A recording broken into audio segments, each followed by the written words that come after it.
All right, we're moving on to question 6 in our guided notes. If you look here, this is question 6. It is a fill in the blank question. So the ones you need to write are bolded over here. It says, light from the sun can cause damage to genetic material, DNA, inside skin cells. So DNA is the genetic material that's inside skin cells. Over time, this damage may lead to skin cancer. As student spectroscopists, you will investigate skin cancer. So pause, fill in these blanks. All right, this next slide is a review video from previous science classes. This is about genetic material and DNA in general. This video is both a review of stuff you should have learned in 6th or 7th grade science, as well as it goes kind of in more depth than what those should have done. So it's kind of a preview for biology class next year. So it's both a review and a learning video. So let's watch this. In question 7, you're going to write down notes about DNA and how it works here. So you don't have to write everything from the video. Just say, what is DNA? How does it work? Let's watch.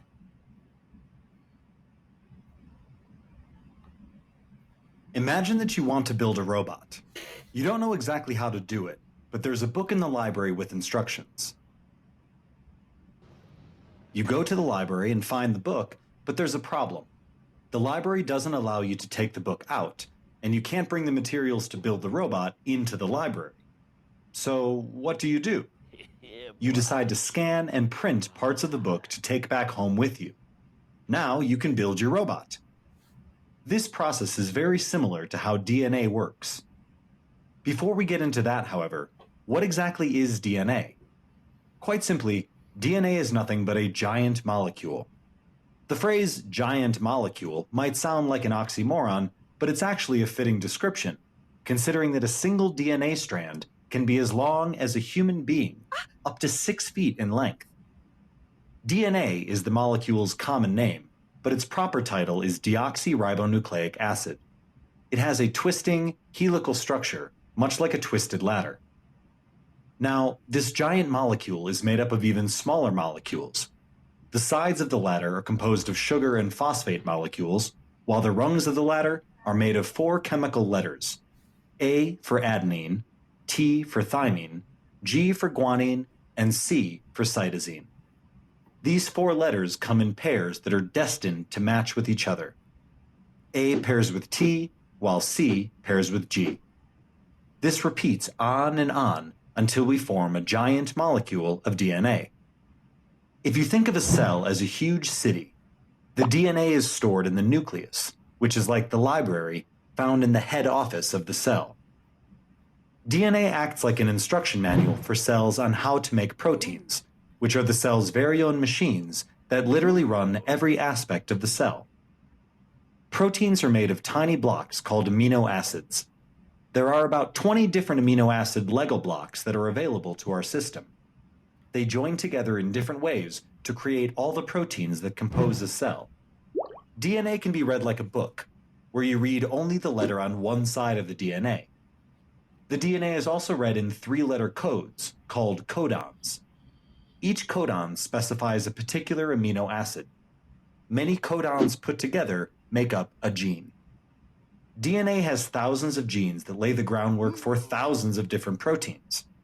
These proteins, with a few changes along the way, go on to make up cells, which in turn form tissues, which subsequently form organs. All the organs, when put together, form a living being. However, when creating these proteins, a cell might run into a little problem. The amino acids are found in the cytoplasm, while the DNA is found in the nucleus. The DNA isn't allowed to leave the nucleus, just as you weren't allowed to remove the robot-building book from the library. The amino acids, similarly, aren't allowed inside the nucleus, just as you weren't allowed to bring your building materials into the library. So, to solve this problem, certain enzymes in the nucleus do exactly what you did. They copy the DNA. This copy is called messenger ribonucleic acid, or mRNA, which the enzymes can smuggle out of the headquarters and into the outer parts of the cell.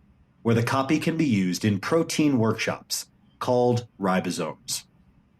Ribosomes are the protein. Okay, that's enough from that video. So the important thing for question 7, what is DNA? It's the instructions that determine your traits and how your body functions. How does it work? It encodes or provides the instructions for how to build the proteins. Proteins are like the tiny little robots in your cells that do things like determine your hair color, determine your height, control all of the functions that your cells need to survive. So DNA is the instructions for your traits. How it works is it's the instructions for building proteins.